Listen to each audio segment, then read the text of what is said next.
How's it going, everybody?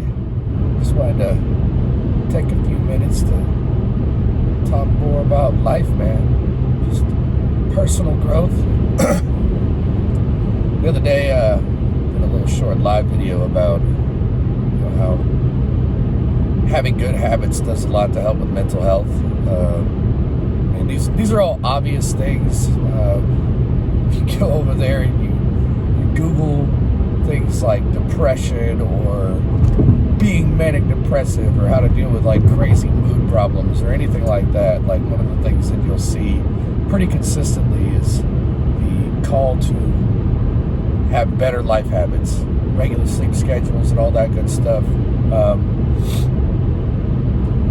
One thing that I've actually gathered, from watching podcasts with people like Jocko and, believe it or not, Joe Rogan, and also a guy I recently got turned on to, Jordan B. Peterson, is to regularly look for ways that you can advance your life. In other words, a lot of your anxiety has to do with your inaction. You get depressed and you start feeling like you can't do anything, and then it's sort of a catch-22 because you start sitting there thinking you can't do anything, and then you're not doing anything, so you're proving your own point to yourself and validating that belief that you can't do anything. And all it takes is just a little bit of something, and it can really turn that off. That whole feeling starts to dissipate. For me, one thing that helps, I whether I'm reading a little bit or I'm doing a lot of audiobooks, because I have a pretty long commute to DJ or to the city I spend the most of my time in from where I live. So I try to read. At least a couple of chapters every day out of some kind of book, any kind of book, man. Preferably nonfiction, something that has to do with some of my future career goals. Even if it doesn't do anything that adds to my knowledge, it sometimes reminds me of different points that I've already been aware of, but maybe I needed to emphasize more on. It gives me that extra boost of inspiration to maybe take action on something.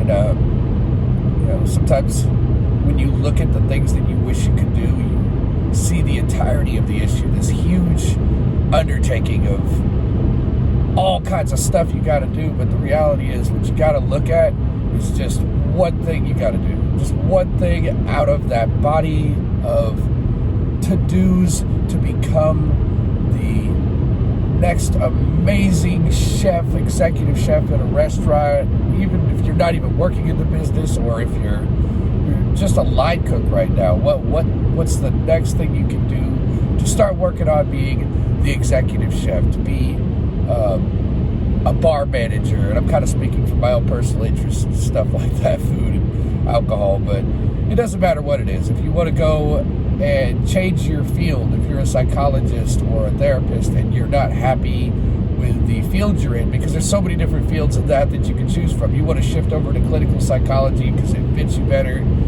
then what steps do you have to take? You only got to do one. You only have to do one every day, just a little bit. You don't have to do the whole thing, you just have to do a little bit of it every day. If it's, you need to read these 3 books and then take a test, and just read a couple of chapters out of one of those books every day. And it might not get you to your goal tomorrow or in a week or in a month, but in 3 years you're going to look back and appreciate that you did that little imperceptible amount of work every day or several times a week so that you could be where you're at a year, 2 years, 3 years from the point that you started. And you don't have to look back and regret that, man, I really wish I was doing more. I'm not doing anything. I'm not accomplishing anything. And then you won't have to be anxious about who you are, your value, your abilities, and what you've accomplished in your life.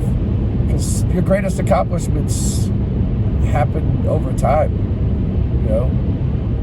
A person becoming a congressman or getting the Nobel Peace Prize, that their accomplishment wasn't to get elected or to get recognized by receiving that award. It was the life they led up to that point and all the things they did to prepare them for that moment, so that when it comes down to it, they're ready. They're the best candidate. They get they get picked out, they get recognized, they're embraced and loved for the things that they do because they put the work in.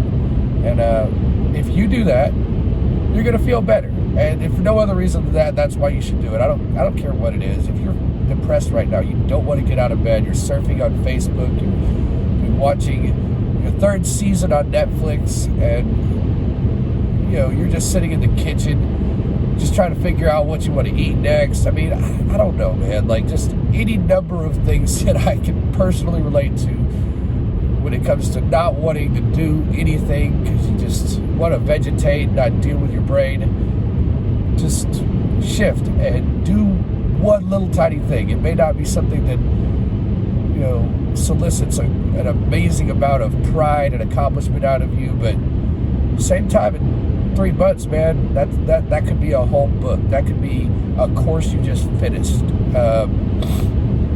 That could be you starting school because you just did all the things you need to do to start school. So take advantage of it, man. Be who you want to be, and start now by just doing one little thing, man. Get out of bed. If you need to go to the gym, you want to have a 6-pack, just go to the gym. You don't have to set a schedule. Just promise yourself, I'm going to go once a week, at least once a week. It doesn't matter when, but if I don't go by Saturday, I got to go on Saturday, and set that goal. And then every time you do it, it gets a little easier, and you start feeling better about it.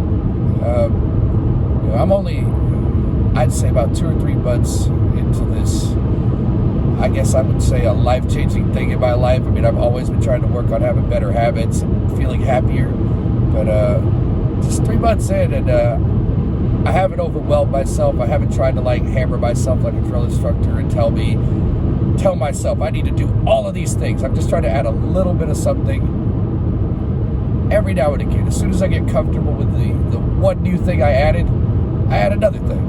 And reading a little bit every day. I'm going to the gym at least 4 times a week. I've been eating better than I've ever eaten. I'm drinking a lot of water. I feel really good. And my goals are becoming clear to me. I feel a lot happier than I did before that. That doesn't mean that the issues in my life have gone away, but it will change your life if you can just take those moments where you feel like you can't do anything, or